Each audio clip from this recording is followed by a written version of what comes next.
Welcome to this short self-study course exploring the power of gratitude, and welcome also to the Wellbeing College. Our aim at the college is to help you to learn how to best take care of your mental well-being, and we do this by offering learning opportunities where people can come together and explore positive mental health in the Scottish Borders.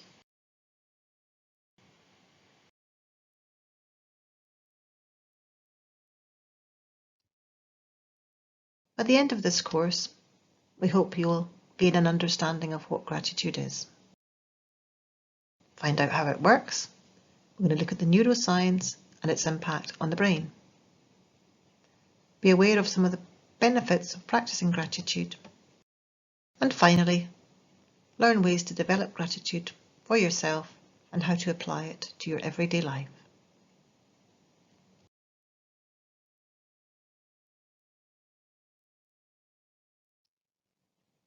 Before we begin, do remember this is a general introductory course and that mental health can be a sensitive subject, so do be kind to yourself.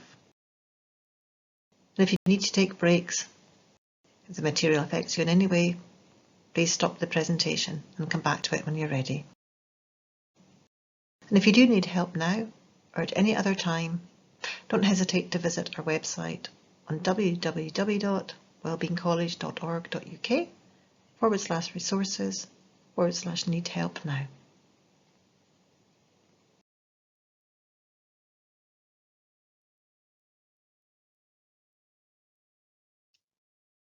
Just to get us started thinking about gratitude, we invite you to think about what does gratitude mean to you. There might be words or phrases that you connect with gratitude, or you might like to write down your own definition of gratitude. And we're just going to give you a few moments to think about that before we move on.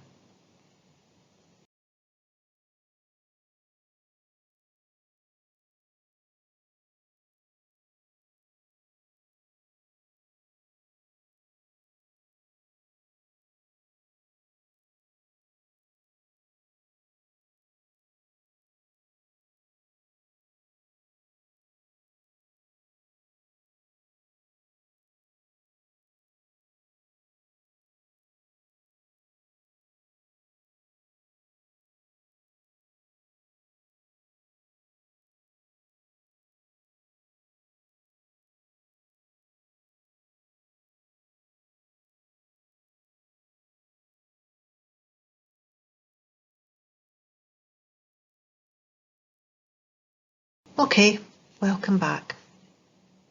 I hope you managed that okay, but if you didn't, don't worry. Hopefully by the end of the course, you'll have some other ideas about what gratitude is.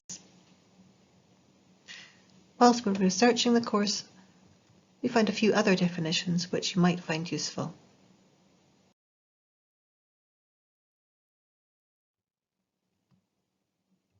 Firstly, from Wikipedia, which states gratitude, thankfulness or gratefulness, from the Latin word gratis, pleasing, thankful, is a feeling of appreciation felt by and or similar positive response shown by the recipient of kindness, gifts, help, favours or other types of generosity towards the giver of such gifts.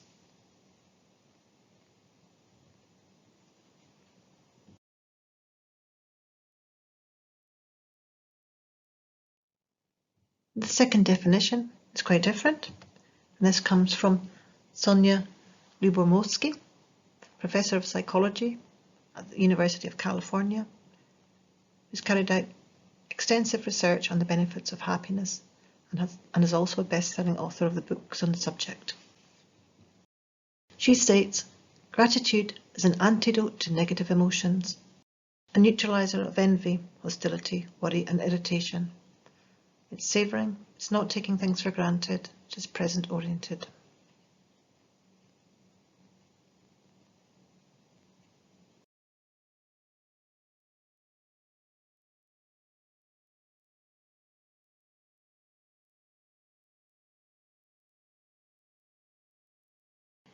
Our final definition of gratitude comes from Robert Emmons, Professor of Psychology and has been a gratitude researcher over many decades, who practices at the University of California. And Dr. Emmons reckons that there are two main factors which define gratitude. Firstly, we affirm the good things we've received. And secondly, we acknowledge the role other people play in providing our lives with goodness. I hope these definitions have given you some food for thought and have been of use. If you prefer your own, that's absolutely fine. Let's like to finish this session off by talking about gratitude in a little bit more detail. Gratitude is one of the most effective, free activities we can carry out, which can have a really profound positive impact on our well-being. Research into gratitude only really took off in the middle of the 20th century, although it was studied as far back as Roman times. And in fact, Cicero, who was a Roman philosopher and active scholar, deemed that gratitude is not only the greatest of virtues, but the parent of all others. Since the 1950s, interest in the topic has grown considerably, as the potential health benefits have become increasingly apparent, and as psychologists and sociologists have begun to research the impact that gratitude can have on groups and individuals. And although gratitude is often spontaneous, experts suggest that some people are more predisposed to experiencing it than others, but that we can all develop and learn to practice it. And while the world may still feel uncertain and unpredictable as we begin to navigate our way through the global pandemic, developing our gratitude practice can help us to counter this and can help bring some stability into our lives.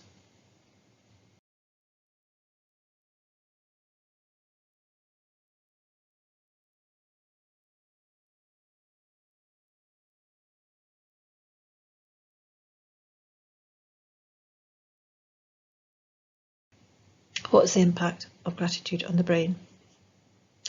Our brains are trained to focus on finding problems and to notice what isn't going well. This was a really effective tool in our evolution, and it kept us safe from dangers around us, and it was really imperative for our very survival. But in the modern world, it isn't so helpful, as focusing on all the possible threats around us, we can find ourselves on constant high alert, which in turn causes us worry, stress, and ultimately have a negative effect on our mental well-being. However, when we think about things we are grateful for, this can help us to shift the balance. Our brain is ultimately programmed to look for more of the things it thinks we want. It doesn't matter how big or small the thing is we're grateful for, it is the practice that starts to train our brain. And this doesn't mean avoidance or ignoring our challenges, or putting a positive spin on things, pretending everything's fine. The neuroscience, that is the study of the function of the nervous system and the brain, says that gratitude practice can be helpful when we're faced with difficult times, as it allows us to see that some things are actually okay in our lives when other parts of life are proving particularly challenging. In his book, The Upward Spiral, Alex Korb, neuroscientist, writes that the effect of gratitude is greatest in people with the highest levels of hopelessness. When everything appears bleak and meaningless, a little gratitude goes a long way.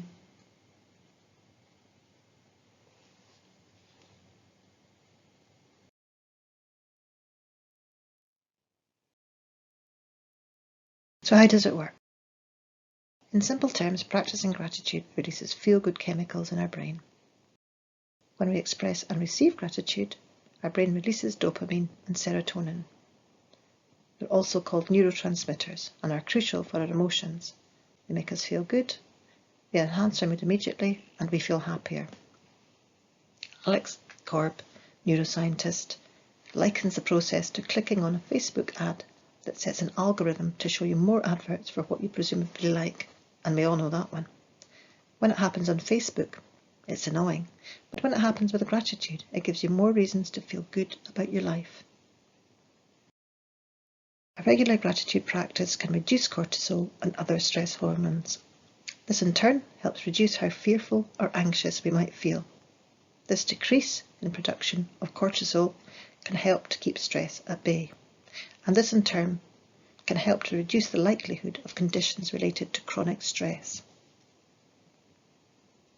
If we practice gratitude regularly, we can create new neural pathways in the brain, in essence changing the architecture or wiring of our brains. We also talk about this in the mindfulness course, as mindfulness can have a big impact on our brain's architecture too.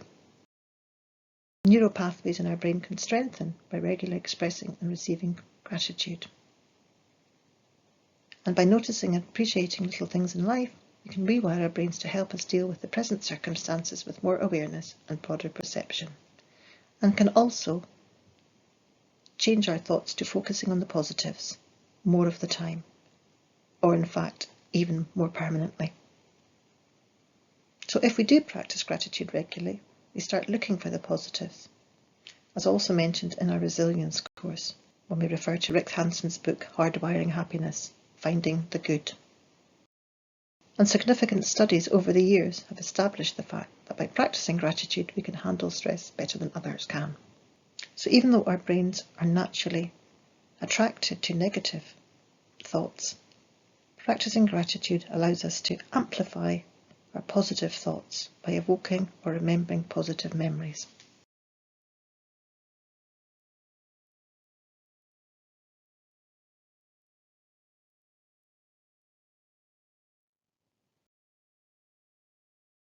In this section, we're going to look at the benefits of gratitude.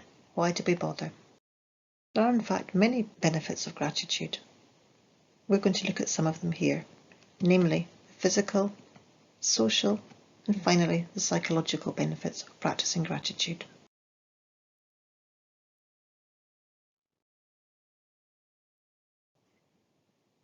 So firstly, we're going to look at the physical benefits of practicing gratitude.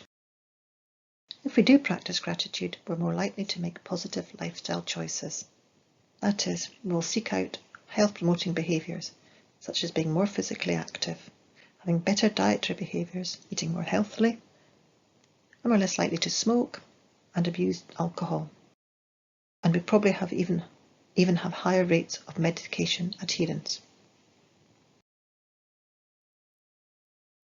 Professor Emmons, author of The Little Book of Gratitude, who spent several decades researching the effects of gratitude, states, clinical trials indicate that the practice of gratitude can have dramatic and lasting effects in a person's life. It can lower blood pressure and improve immune function.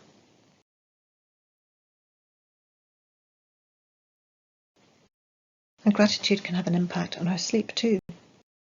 Researchers at the University of Manchester looked at how gratitude might impact on people's sleep. The study included over 400 adults of all ages, 40% with sleep disorders. They completed questionnaires that asked about gratitude, sleep, and pre-sleep thoughts. The results showed that practicing gratitude was related to having more positive thoughts and fewer negative ones at bedtime. This in turn was associated with getting to sleep more quickly and better quality sleep. In short, when we cultivate gratitude throughout the day, we're more likely to have positive thoughts as we drift to sleep. Rather than ruminating over the friend who forgot to call, we're thinking of the co-worker who stayed late to help us. Instead of obsessing over bills, we're thinking of the neighbour who invited us in for a cup of tea. Positive thoughts as we try to sleep, we're likely to drift off more easily.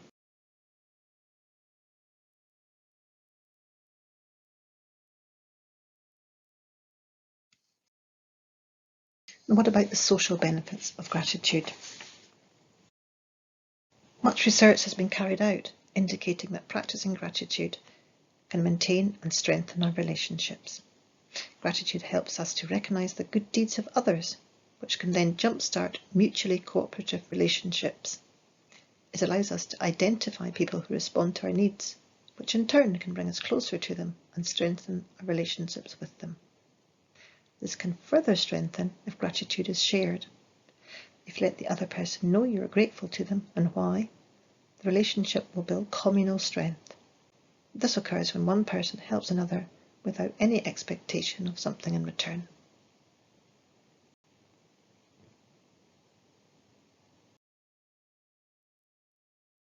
Practicing gratitude can result in us having more empathy towards others. People who practice gratitude are more likely to act in a pro-social manner. That is, they carry out actions intended to benefit others. This can include helping out, sharing, donating to charity, volunteering and cooperation. If we are feeling more comfortable in our own lives, it's likely we will want to pass on this positivity we experience by being grateful.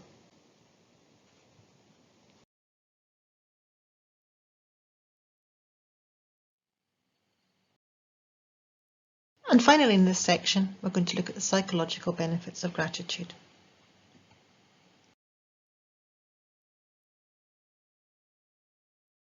As we've already mentioned, being grateful causes the brain to release increased quantities of feel-good chemicals, dopamine and serotonin, which in turn improve our mood and can change our perception of situations, so we're likely to view them more positively. By practicing gratitude on a regular basis, we can shift our mindset to actively look for the good in any situation instead of focusing on the negative. By using our gratitude practice to notice things we have to be grateful for, even when life is at its most challenging, being thankful in the worst times can help us develop resilience. And research has shown that people who are most grateful also tend to have increased self-esteem. When we practice gratitude, we're more likely to notice the small ways in which people are good to us. This in turn can develop a stronger sense of our value or self-worth. If we regularly practice gratitude, it can result in less comparison to others. Those who practice gratitude are better equipped to appreciate others' achievements rather than compare them to their own. This development of self-esteem can support us to overcome anxiety and depression, which are often connected to low self-esteem.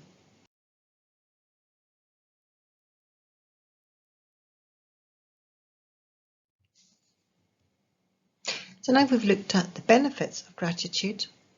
How do we practice it? What do we do? As mentioned by G.K. Chesterton, who was an early 20th century philosopher and writer, in his famous agricultural metaphor, the pursuit of true happiness is much the same as cultivation. We won't get the desired result unless we nourish and nurture the seeds properly. The positive effects of practicing gratitude don't happen overnight. There may be hurdles to overcome in practicing gratitude, and if we're realistic about our practice, this can help us sustain it. For example, if we're night owls, practicing morning gratitude might be short-lived or put pressure on us. Like any new habit we start, we're more likely to maintain it if we establish a manageable routine. Once we do get into a routine of practicing gratitude, the impact on both our physical and psychological health can be long-lasting. So how do we do it? If you'd like to actively practice gratitude, you could try one or more of the following. Writing a gratitude journal, writing a letter of appreciation, searching for something you're grateful for. You could make and use a gratitude jar or use an app, and we're going to look at each of these individually now.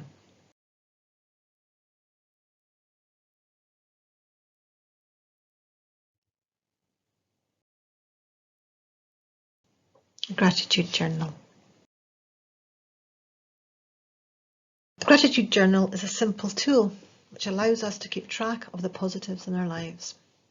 The act of writing means we have to pay attention to and to consciously think about what we're grateful for without being disturbed by other distracting, less grateful thoughts. We may choose to write a gratitude journal every day, or at least at regular intervals. Do what works best for you, as this will maximise the benefits you experience. To start a gratitude journal, all you need is something to write in it. You might choose to buy a gratitude journal, and there's all sorts on sale out there. But using a notebook or even just a piece of paper can work equally well. Then it's a question of writing down the things we're grateful for. For example, did someone admire your new jacket? Add it to your journal. Did you find a parking space at the station when you were rushing to catch the train? Add it to the journal. Did the rain stay off on your walk today? Put it in the journal. Keeping a journal can allow us to learn about ourselves, to gain awareness through our writing, to be clearer about what's important in our lives and to give us a different perspective. It allows us to express ourselves freely without worrying about judgment from others. And on days which feel difficult, reading back through our journal can remind us that our life does have positives, and this in turn can help lift our mood.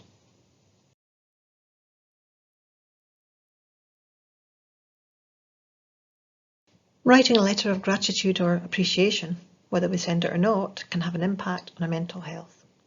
It makes sense to think of others when we practice gratitude because it's our relationships with other people that are the most significant determinant of our happiness, according to Professor Emmons. If we make the focus of our gratitude the people we're thankful for, rather than particular circumstances or material things, this can enhance our practice of gratitude and maximise the benefits we may gain. How do we get started? Once we've chosen the people we'd like to write to, or the person we'd like to write to, outline what that person you're writing to has helped you with. Being specific is more effective than generalising. For example, rather than writing "thanks for being such a good friend," you could write to say "thanks for being there for me when I was so ill last month." Including specific details can show the recipient of the letter that you've taken notice of their efforts. Research has shown if we share the letter's contents by reading it to the recipient, this has the most long-lasting and positive impact on both parties. If keeping a journal or writing a letter of gratitude isn't going to work for you, it's still beneficial to search for something to be grateful for. And even if you don't find it, it doesn't mean to say it's not worth doing. When we search for something to be grateful for, the brain's circuitry is activated, releasing dopamine and serotonin. If we do find that something we're grateful for, it's an added bonus. A useful habit when you wake up is to think of one thing you're grateful for to start off your day positively. For example, you might be grateful for something as simple as "my bed is comfortable," or "I'm grateful the cat didn't wake me up during the night again."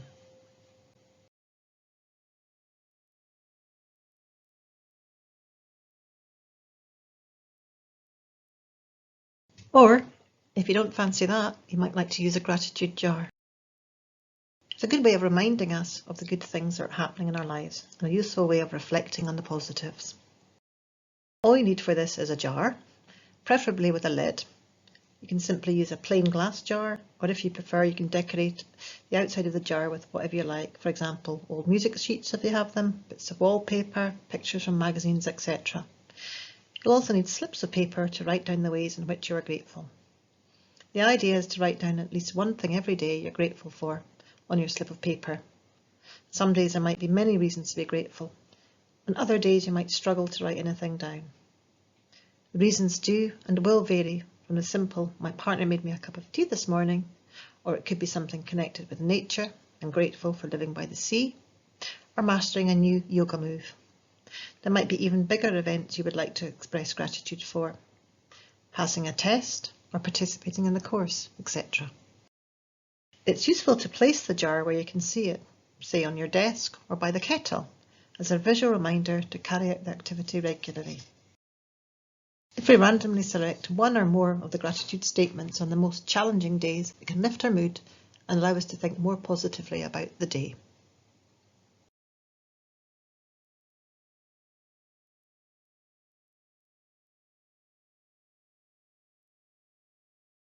And finally, you might like to use an app if you prefer technology, or you're maybe a bit greener, you want to save paper.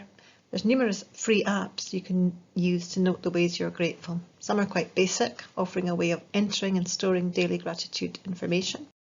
Others include inspiring quotes and prompts, etc. You can find these by browsing the App Store on your phone, or there's lots of recommendations online if you care to search.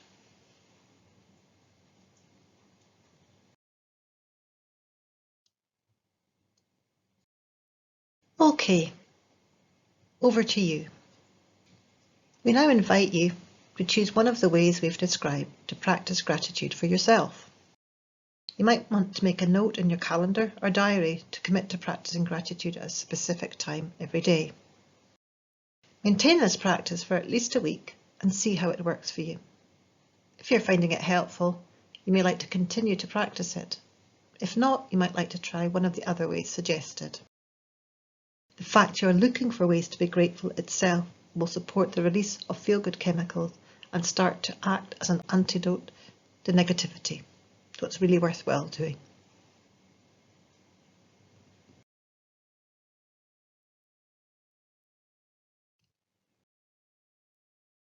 I wanted to share this photo as it reminded me of the rainbows in windows during the pandemic.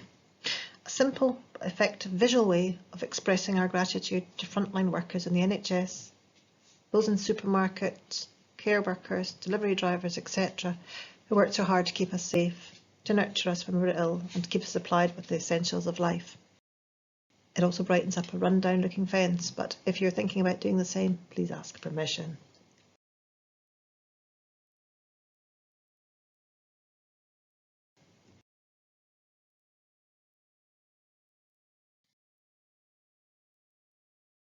If you click on the link, you can hear Brene Brown, research professor at University of Houston, talking about joy and gratitude in a short 3-minute video clip. She illustrates the straightforward but impactful way in which she and her family actively practice gratitude.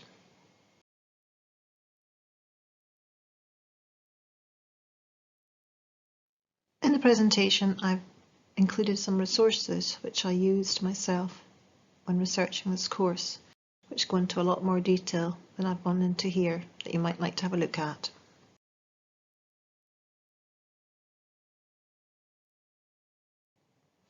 I've also included further reading by Alex Korb and Rick Hansen.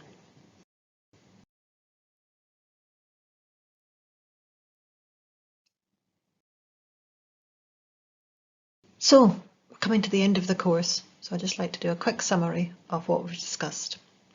So hopefully, having listened to this presentation, you've gained a better understanding of what gratitude is. You've heard a bit about how it works, about the neuroscience of gratitude. And you're more aware of some of the benefits you may gain if you practice gratitude, such as physical, better sleep, improved mental well-being, more empathy, etc. And finally, I hope you've learnt some ways to develop gratitude yourself and maybe find a way that you'd like to try to practice gratitude.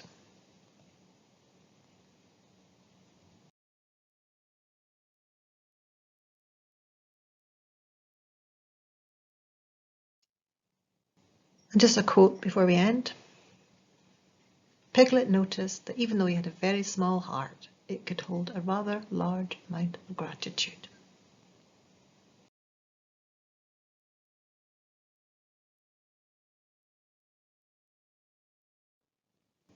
Thank you for joining us today, and if you'd like to find out more about the courses we offer, please don't hesitate to access our website, wellbeingcollege.org.uk, and if you go to the drop-down menu courses, you'll find more information about our self-study courses, our in-person courses, our Zoom courses, and our bite-size sessions.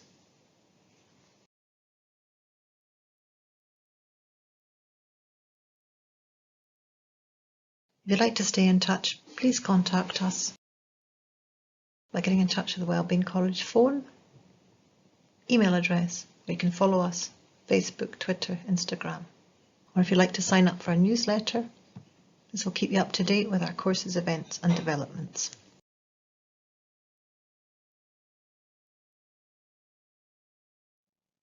And finally, I'd like to say thank you very much for joining us on our self-study course today.